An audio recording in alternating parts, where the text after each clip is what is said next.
तेनालीराम की कहानियां। Tenali Raman stories in Hindi. कौन थे तेनालीराम? अबाउट तेनाली रमन इन हिंदी। तेनाली रमन का जन्म 16th सेंचुरी में भारत के आंध्र प्रदेश राज्य के गुंटूर जिले के गांव गरलापारू में हुआ था। तेनालीराम एक तेलुगु तेनालीराम स्टोरीज इन हिंदी ब्राह्मण परिवार में जन्मे थे। वह पेशे से कवि थे। वह तेलुगु साहित्य के महान ज्ञानी थे।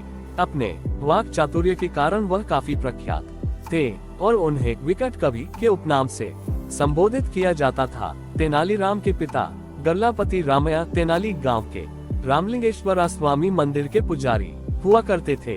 तेनालीराम जब आयु में युवा थे तभी उनके पिता गरलापति रामैया की मृत्यु हो गई और उसके बाद उनकी माता उन्हें लेकर अपने गांव तेनाली अपने भाई के पास रहने चली गई थी।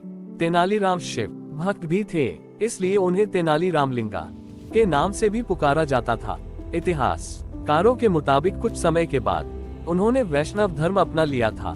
तेनालीराम को पाठशाला का विधिवत अभ्यास नहीं प्राप्त हुआ था, पर उनकी सीखने की तीव्र इच्छा और ज्ञान के प्रति धुन के कारण उन्हें शिष्यावृत्ति प्राप्त हुई थी। परंतु उनके पूर्व शिव भक्त होने के कारण उन्हें वैष्णव अनुयायियों द्वारा एक शिष्य की तरह स्वीकारा नहीं गया था। फिर एक महान संत ने उन्हें काली की पूजा करने की सलाह दी और ऐसा कहा जाता है कि संत की बात मानकर तेनालीराम ने काली देवी की खूब तपस्या की और उसी के परिणाम स्वरूप तेनालीराम को देवी काली से उत्कृष्ट हास्य कवि बनने का वरदान मिला। तेनालीराम ने अपने आगे के जीवन में भागवत मेला मंडल के साथ जुड़ाव किया और एक दिन भागवत मेला मंडल महाराज कृष्णदेव राय के दरबार में अपना कार्यक्रम प्रदर्शित करने के लिए पहुंचा। उन्होंने अपने प्रभावशाली प्रदर्शन से राजा कृष्णदेव राय को बहुत प्रभावित कर दिया और कृष्णदेव राय तेनालीराम को अपने दरबार में 8वें स्कॉलर अष्टादिग्गज मंडल में हास्य कवि के पद पर शामिल कर लिया। महाराज कृष्णदेव राय वर्ष 1509 से 1529 तक विजयनगर की राजगद्दी पर विराजमान थे। तब तेनालीराम उनके दरबार में एक हास्य कवि और मंत्री सहायक की भूमिका में उपस्थित हुआ करते थे। इतिहासकारों के मुताबिक तेनालीराम एक हास्य कवि होने के साथ साथ ज्ञानी और चतुर व्यक्ति थे। तेनालीराम राज्य से जुड़ी विकट परेशानियों से उभरने के लिए कई बार महाराज कृष्णदेव राय की मदद करते थे। उनकी बुद्धि चातुर्य और ज्ञान बोध से जुड़ी कई कहानियां हैं, जिनमें से कुछ चुनिंदा कहानियां नीचे बताई गई हैं। Tenali Raman stories in Hindi. अरबी घोड़े। महाराज कृष्णदेव राय के दरबार में एक दिन एक अरब प्रदेश का व्यापारी घोड़े बेचने आता है। वह अपने घोड़ों का बखान करके महाराज कृष्णदेव राय को सारे घोड़े खरीदने के लिए राजी कर लेता है तथा अपने घोड़े बेच जाता है। अब महाराज के घुड़साल इतने अधिक घोड़े हो जाते हैं कि उन्हें रखने की जगह नहीं बचती, इसलिए महाराज के आदेश पर बहुत से घोड़ों को विजयनगर के आम नागरिकों और राजदरबार के कुछ लोगों को 3 महीने तक देखभाल के लिए दे दिया जाता है। हर एक देखभाल करने वाले को घोड़ों के पालन खर्च और प्रशिक्षण के लिए प्रति माह 1 सोने का सिक्का दिया जाता है।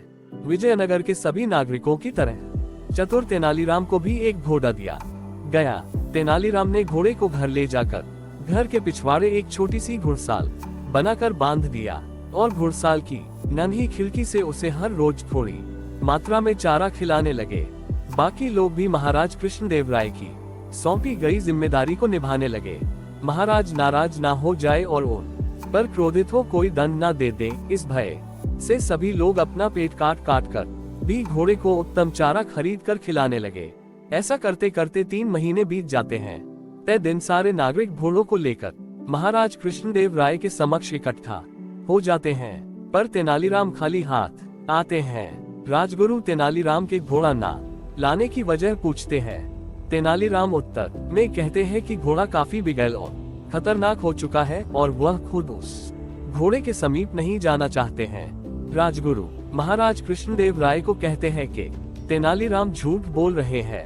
महाराज कृष्णदेव राय सच्चाई का पता लगाने के लिए और तेनालीराम के साथ राजगुरु को भेजते हैं। तेनालीराम के घर के पीछे बनी छोटी सी घुड़साल देख राजगुरु कहते हैं कि अरे मूर्ख मानव, तुम इस छोटी कुटिया को घुड़साल कहते हो। तेनालीराम बड़े विवेक से राजगुरु से कहते हैं कि क्षमा करे, मैं आपकी तरह विद्वान नहीं हूँ। कृपया घोड़े को पहले खिड़की से झांक कर देख लें और उसके पश्चात ही घुड़साल के अंदर कदम रखें। राजगुरु जैसे ही खिड़की से अंदर झांकते हैं, घोड़ा लपक कर उनकी दाढ़ी पकड़ लेता है। लोग जमा होने लगते हैं।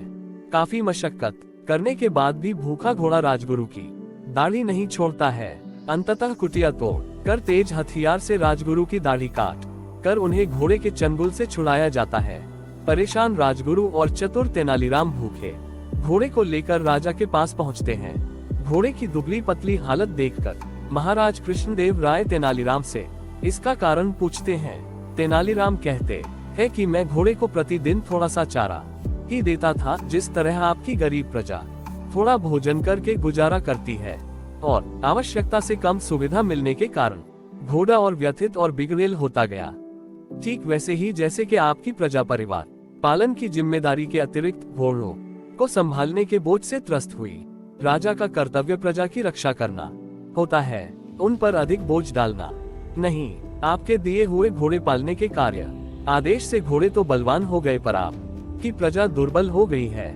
महाराज कृष्णदेव राय को तेनालीराम की यह बात समझ में आ जाती है और वह तेनालीराम की प्रशंसा करते हुए उन्हें पुरस्कार देते हैं। तेनाली रमन स्टोरीज इन हिंदी स्वर्ग की खोज। महाराज कृष्णदेव राय अपने बचपन में सुनी कथा अनुसार यह विश्वास करते थे कि संसार ब्रह्मांड की सबसे उत्तम और मनमोहक जगह स्वर्ग है।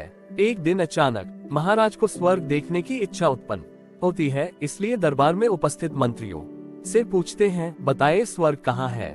सारे मंत्रीगण सिर खुजाते बैठे रहते हैं, पर चतुर तेनालीराम महाराज कृष्णदेव राय को स्वर्ग का पता बताने का वचन देते हैं और इस काम के लिए 10,000 सोने के सिक्के और 2 माह का समय मांगते हैं। महाराज कृष्णदेव राय तेनालीराम को सोने के सिक्के और 2 माह का समय दे देते हैं और शर्त रखते हैं कि अगर तेनालीराम ऐसा न कर सके तो उन्हें कड़ा दंड दिया जाएगा। अन्य दरबारी तेनालीराम की कुशलता से काफी जलते हैं और इस बात से मन ही मन बहुत खुश होते हैं कि तेनालीराम स्वर्ग नहीं खोज पाएगा और सजा भुगतेगा। 2 माह की अवधि बीत जाती है। महाराज कृष्णदेव राय तेनालीराम को दरबार में बुलवाते हैं। तेनालीराम कहते हैं कि उन्होंने स्वर्ग ढूंढ लिया है और वे कल सुबह स्वर्ग देखने के लिए प्रस्थान करेंगे। अगले दिन तेनालीराम महाराज कृष्णदेव राय और उनके खास मंत्रीगणों को एक सुंदर स्थान पर ले जाते हैं, जहां खूब हरियाली, चहचहाते पक्षी और वातावरण को शुद्ध करने वाले पेड़ पौधे होते हैं। जगह का सौंदर्य देख महाराज कृष्णदेव राय अति प्रसन्न होते हैं, पर उनके अन्य मंत्रीगण स्वर्ग देखने की बात महाराज कृष्णदेव राय को याद दिलाते रहते हैं। महाराज कृष्णदेव राय भी तेनालीराम से उसका वादा निभाने को कहते हैं। उसके जवाब में तेनालीराम कहते हैं कि जब हमारी पृथ्वी पर फल, फूल, पेड़ पौधे, अनंत प्रकार के पशु पक्षी और अद्भुत वातावरण और अलौकिक सौंदर्य है, फिर स्वर्ग की कामना क्यों, जबकि स्वर्ग जैसी कोई जगह है भी इसका कोई प्रमाण नहीं है। महाराज कृष्णदेव राय को चतुर तेनालीराम की बात समझ आ जाती है और वो उनकी प्रशंसा करते हैं। बाकी मंत्री जलन के मारे महाराज को 10,000 सोने के सिक्कों की याद दिलाते हैं। तब महाराज कृष्णदेव राय तेनालीराम से पूछते हैं कि उन्होंने उन सिक्कों का क्या किया। तब तेनालीराम कहते हैं कि वह तो उन्होंने खर्च कर दिए। तेनालीराम कहते हैं कि आपने जो 10,000 सोने के सिक्के दिए थे उनसे मैंने इस जगह से उत्तम पौधे और उच्च कोटि के बीज खरीदे हैं, जिनको हम अपने राज्य विजयनगर की जमीन में प्रत्यर्पित करेंगे, ताकि हमारा राज्य भी इस सुंदर स्थान के समीप आकर्षक और उपजाऊ बन जाए। महाराज इस बात से और भी प्रसन्न हो जाते हैं और तेनालीराम को ढेरों इनाम देते हैं और एक बार फिर बाकी मंत्री अपना समूह लेकर रह जाते हैं। Tenali Raman stories in Hindi. रसगुल्ले की जड़। मध्य पूर्वी देश से एक ईरानी शेख व्यापारी महाराज कृष्णदेव राय का अतिथि बन कर आता है। महाराज अपने अतिथि का सत्कार बड़े भव्य तरीके से करते हैं और उसके अच्छे खाने और रहने का प्रबंध करते हैं और साथ ही कई अन्य सुविधाएं भी प्रदान करते हैं। एक दिन भोजन पर महाराज का रसोइया शेख व्यापारी के लिए रसगुल्ले बनाकर लाता है। व्यापारी कहता है कि उसे रसगुल्ले नहीं खाने हैं, पर हो सके तो उन्हें रसगुल्ले की जड़ क्या है ये बताए। रसोइया सोच में पड़ जाता है और अवसर आने पर महाराज कृष्णदेव राय को व्यापारी की मांग बताता है। महाराज रसगुल्ले की जड़ पकड़ने के लिए अपने चतुर मंत्री तेनालीराम को बुलाते हैं। तेनालीराम झट से रसगुल्ले की जड़ खोजने की चुनौती का प्रस्ताव स्वीकार कर लेते हैं। वो एक खाली कटोरे और धारदार छुरी की मांग करते हैं और महाराज से एक दिन का समय मांगते हैं। अगले दिन रसगुल्ले की जड़ के टुकड़ों से भरे कटोरे को मलमल से ढके कपड़े में लाकर राज दरबार में बैठे ईरानी शेख व्यापारी को देते हैं और उसे कपड़ा हटा कर रसगुल्ले की जड़ देखने को कहते हैं। ईरानी व्यापारी कटोरे में गन्ने के टुकड़े देखकर हैरान हो जाता है और सारे दरबारी तथा महाराज कृष्णदेव राय तेनालीराम से पूछते हैं कि ये क्या है। चतुर तेनालीराम समझाते हैं कि हर एक मिठाई शक्कर से बनती है और शक्कर का स्रोत गन्ना होता है, इसलिए रसगुल्ले की जड़ गन्ना है। तेनालीराम के इस गणित से सारे दरबारी, ईरानी व्यापारी और महाराज कृष्णदेव राय प्रफुल्लित होकर हंस पड़ते हैं और तेनालीराम के तर्क से सहमत भी होते हैं। हेलो दोस्तों, नमस्ते, वेलकम बैक टू आवर मेरे यूट्यूब चैनल। आज हमने एडिटिंग किया है तेनालीराम का स्टोरीज। जो ऐसे बुद्धिमान व्यक्ति थे, तो आप लोग ज़रूर इस कहानी को सुनिए एंड सब कुछ जानने के लिए मिलता है इस चैनल पे। तो आप लोग ज़रूर सभी कहानी को सुनिए एंड कुछ कुछ जानिए। तो पुराने बात और नए बात में भी कुछ फ़र्क मैं दिखाता हूँ, तो उसके लिए भी कुछ स्टोरी मैं यहाँ बनाता हूँ। तो इस चैनल को डेफिनेटली सब्सक्राइब करके ज़रूर रखना एंड चैनल को सब्सक्राइब करने के बाद वीडियो अगर अच्छा लगता है तो वीडियो को एक लाइक ज़रूर कर देना। एंड मेरे इस चैनल को और मेरा और भी चैनल है नीचे डिस्क्रिप्शन में मैं उसका लिंक दे दूँगा, तो उसको भी जाके सब्सक्राइब कर देना एंड डेफिनेटली भाई को सपोर्ट करोगे। मुझे ये तो लगता है आप लोग सब बड़े बड़े यूट्यूबर को तो सपोर्ट करते हो, लेकिन ये छोटे यूट्यूबर को कौन सपोर्ट करता है। मैं भी आपका एक छोटा भाई हूँ, तो मुझे भी सपोर्ट करो एंड चैनल को सब्सक्राइब डेफिनेटली करके जाना मेरे भाई लोग, भूलना मत। मैं बार बार कहता रहता हूँ, सभी वीडियो पे कहता रहता हूँ, आप लोग सुनते तो ज़रूर है लेकिन चैनल को सब्सक्राइब नहीं करते हो। तो ज़रूर मुझे अगर अच्छा लगा इस कहानी को, तो मैं अगर आपको अच्छा लगता हूँ तो ज़रूर इस चैनल को सब्सक्राइब डेफिनेटली करना। तब तक के लिए मैं मिलता हूँ अगले वीडियो पर। Tata, bye bye.